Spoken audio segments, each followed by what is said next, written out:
Ocean Software was on a roll in the early 80s, with a talent for taking beloved arcade games and magically shrinking them down to fit on our trusty Commodore 64 screens.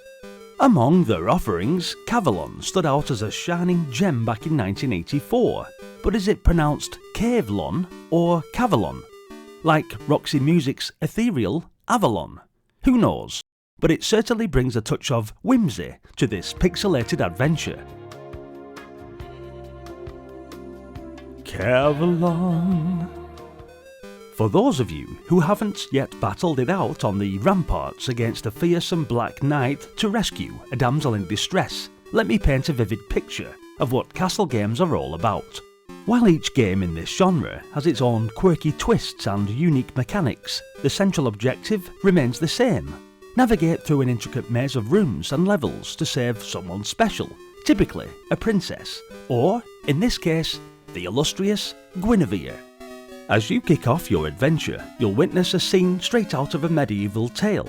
Your knight, clad in pixelated armour, strides confidently towards the castle, screeching to a halt as if he's just spotted a particularly enticing squirrel. It's a humorous moment that sets the tone for the game. With a dramatic flourish, he enters the enormous castle gate, ready to embark on a quest filled with danger, intrigue, and the occasional dose of hilarity. Cavelon is essentially a large maze game, stretching one screen high and several screens wide, presenting you with a labyrinthine challenge.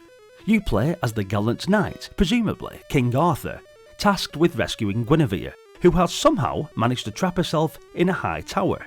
Because, let's face it, that's what medieval ladies did for fun. The game features 6 distinct levels, and the only way to ascend to the next floor is by collecting pieces of a mystical door scattered throughout the maze. But don't think it'll be a cakewalk. You'll encounter knights and archers lurking in the shadows, marching around like they'd just lost a bet on whether or not they could catch you. With their pixelated swords and arrows at the ready, they're determined to put a stop to your heroic endeavour. Now, every knight needs a trusty weapon, and in Cavelon, you wield the legendary sword Excalibur. Well, not exactly. The game refers to it as Zaps for some mysterious reason. Perhaps the guys at Ocean thought Zaps sounded cooler. Either way, these Zaps grant you temporary immunity from enemies, allowing you to dash through these pesky knights and archers with relative ease. Just remember to save these power-ups for later levels, when the going gets really tough. After each level, you're treated to a charming animation of your knight scaling the tower stairs, a delightful touch that adds to the overall charm of the game. Watching him climb those steps is almost as satisfying as the victory itself. Each ascent feels like a mini celebration, even if it is just you and your computer screen cheering him on. The gameplay screen is a tidy square, neatly organised with a status panel on the side. This panel showcases your score, high score, and the bonus points for collecting random objects on your quest. It also features a red graphic of the door that slowly fills with white as you gather the pieces, giving you a visual cue of your progress. And of course, you'll see how many lives you have left, along with your stash of Zaps, which can be a game changer as you navigate the treacherous maze. As you dive deeper into Cavelon, you quickly realise that the challenges escalate with each level. The first few floors might seem like a walk in the park. Well, if that park was filled with knights, that is. But as you progress, the stakes get higher. The enemies become more aggressive, and their movements more unpredictable. After what feels like an eternity of collecting door pieces and dodging arrows, you finally reach the climax of your adventure, the final level. It's here that you come face to face with the dastardly wizard who has imprisoned Guinevere.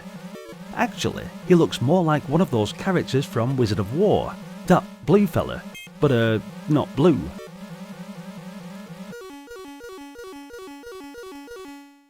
In the end, Cavelon is more than just a game. It's an experience that encapsulates the charm of early 80s gaming.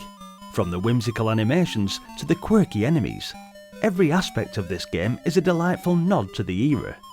It brings a sense of nostalgia, whilst also providing a fresh challenge that keeps you engaged.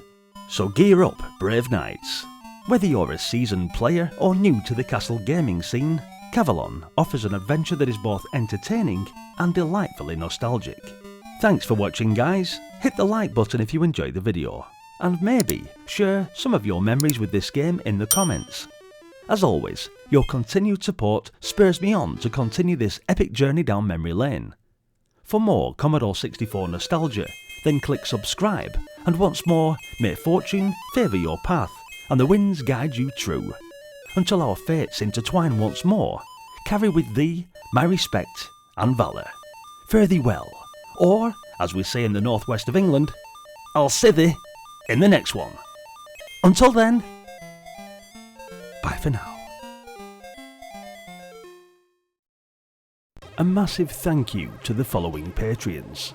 Your continued support goes a long way to ensure we continue on this epic journey down memory lane. And also those who have joined the YouTube membership. Stay retro.